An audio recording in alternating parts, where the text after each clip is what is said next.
Bon coach, match un peu particulier puisque c'est l'entrée en Coupe de France de l'équipe contre une équipe de R1 si je ne me trompe pas. Oui, c'est Murcie-Régnier. ça. Euh, En termes de préparation, vous me l'aviez dit, vous travaillez beaucoup avec la vidéo. Mur-Sérigné, comment on prépare quand on sait que c'est pas forcément des matchs qui sont filmés, Mm.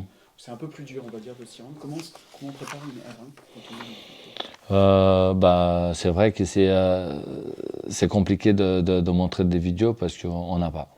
Donc, mais déjà, on va se concentrer sur nous-mêmes.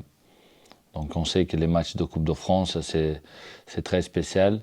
Ce sont des matchs que tout le monde attend, surtout les clubs amateurs, etc. Donc, nous, il faut qu'on soit vraiment concentré, qu'on soit vraiment euh, dans l'idée que le match, ça va être du début à la fin dur et qu'on reste dans notre projet de jeu. Donc oui, il y aura de la rotation, il y aura des joueurs qui manquent de temps de jeu, qui ont besoin de cette opportunité pour justement pour montrer à eux-mêmes et montrer au staff et qui sont prêts à jouer. Est-ce que c'est l'occasion aussi de faire jouer des joueurs, notamment qui sont dans l'équipe réserve, de les faire monter, de leur donner une chance? Oui, oui, oui, oui, c'est un championnat qui nous permet de faire ça, surtout que c'est une semaine qu'on va enchaîner mercredi aussi contre Versailles. Donc oui, jusque-là, on vient de faire 8 matchs de suite. Donc ça va me faire... c'est une opportunité de faire gérer cet effectif pour les prochains matchs, parce qu'il en a des jeux qu'on fait pratiquement tous les matchs. Et gérer le temps de jeu, oui. Une Coupe de France, c'est un match avec à chaque fois un enjeu qui est fort, puisque si on se rate, on sort. Dans quelle mesure ça peut jouer dans une cohésion d'équipe? Est-ce que ces victoires, ce parcours-là, ça peut renforcer en plus du championnat? Qu'est-ce que ça apporte de plus? C'est au niveau de la confiance. C'est un match important, c'est un match officiel. Donc il faut rester concentré, il faut rester dedans, comme on dit. Il ne faut pas se lâcher, il ne faut pas imaginer que ça va être facile, ce match, parce que eux, je sais qu'ils vont être prêts. Et j'ai vécu plusieurs matchs comme ça, que ce soit comme joueur, comme entraîneur. Donc je sais que dans l'agressivité, ils vont être présents. Donc c'est pour ça que c'est à nous de mettre notre rythme et pas oublier voilà, que c'est un match de coupe qui peut nous faire jouer le sixième tour après. Clairement, c'est au Mans FC d'imposer son style de jeu, son esprit. Ah bah oui, ah oui, oui, tout à fait. Je pense qu'on est dans une bonne dynamique au championnat. Et maintenant, il faut continuer ce travail. Ça passe par la Coupe de France. Et oui, c'est vrai que les gens ils vont dire que quand on en rien, c'est obligé de gagner. Donc voilà, si on gagne, c'est l'obligation. Si on perd, on a raté. Donc c'est pour ça qu'il faut respecter l'équipe en face. Il faut pas penser que c'est déjà gagné. On avance parce que c'est à nous de faire le match facile. Donc si nous on met les ingrédients qu'il faut, oui, ça peut être facile pour nous. On voit que depuis le début de la saison, le Mans FC, c'est une équipe qui est capable de marquer beaucoup de buts. Est-ce que vous avez tenté d'expérimenter des choses justement aussi dans cette Coupe de France? Essayer des choses un peu différentes de ce qu'on peut voir en championnat?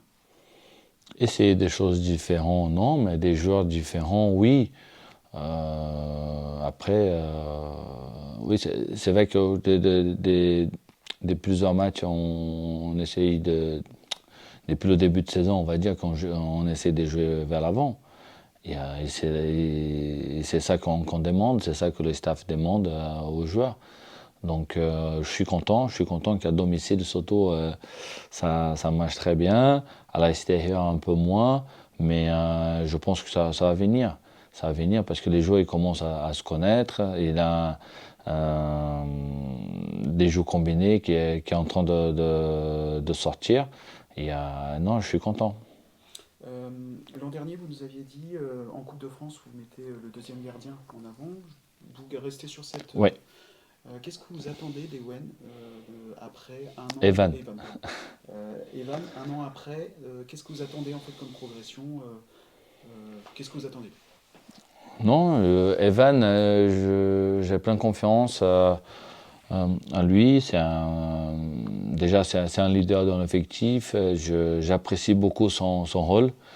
C'est pas facile d'être le numéro 2, surtout après le départ de Patron et l'arrivée de Nico.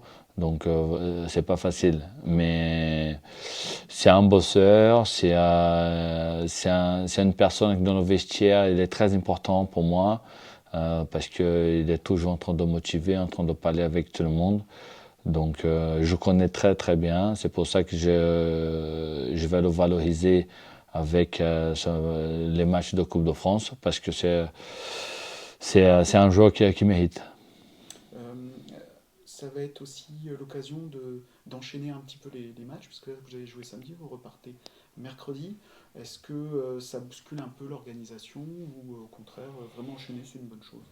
Ouais, ça change un peu le planning, etc., des séances, de la récupération. Mais au début de saison, on a eu un peu l'habitude de jouer lundi, vendredi. Donc, non, après, voilà, on a cette opportunité de pouvoir tourner, de donner l'opportunité à certains joueurs, de récupérer certains qui ont eu un petit bobo. Mais dans la dynamique, oui, il faut rester dans le côté positif, de garder cette dynamique, cette série. Question un peu plus équipe. On a vu en début de semaine, il y a eu du remous avec Thierry Gomez qui a dû intervenir. Comment on va dire l'effectif a été impacté? Est-ce que ça a fait parler dans le vestiaire? Comment le vestiaire a réagi à cette situation en début de semaine? Tout début de semaine, ça veut dire. Avec Fed, Fed? voilà. Oui, les joueurs ils ont réagi bien, surtout le résultat de match. Mais ce sont des choses qui arrivent au foot, on est prêt à tout ça. Après, Fed, il est sous contrat, donc voilà, il n'a pas plus à dire. Donc Fed, il est opérationnel, il est disponible pour jouer. Donc le vestiaire n'a pas été surpris ça a été On était tous surpris, mais voilà, c'est une décision, c'est un choix de Fed. Mais aujourd'hui, si Fed il veut partir, bah, il faut trouver comment je peux vous dire, une négociation. Donc Fred, aujourd'hui, il est joueur du Mans, il fait partie du Mans, donc aujourd'hui, il ne partira pas. Merci beaucoup. Ok.